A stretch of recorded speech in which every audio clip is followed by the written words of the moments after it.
Nai-stress o pagod na pagod ka na ba? Gusto ko lang ipaalala sa'yo na kahit gaano ka ka-stress ngayon, wag na wag kang sumuko sa mga pangarap mo.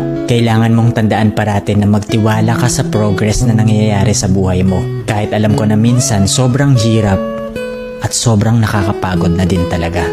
Magtiwala ka sa kakayahan mo. Ang dami mo nang nalagpasan na mga malalaking problema dati. Ngayon ka pa ba susuko? Patuloy ka lang na lumaban. Yung pakiramdam mo ngayon na nahuhuli ka na sa buhay, siguro dahil nakikita mo yung mga kakilala mo o yung mga kaibigan mo pakonti-konti may na-achieve na sila. Parati mong tandaan na lahat tayo ay may kanya-kanyang timeline sa buhay. Hindi ka nahuhuli at hindi ka rin naman nauuna. Kung nasaan ka man ngayon sa buhay mo, yan ang lesson at experience na kailangan mong pagdaanan ngayon. Lahat tayo ay may sariling kwento sa buhay na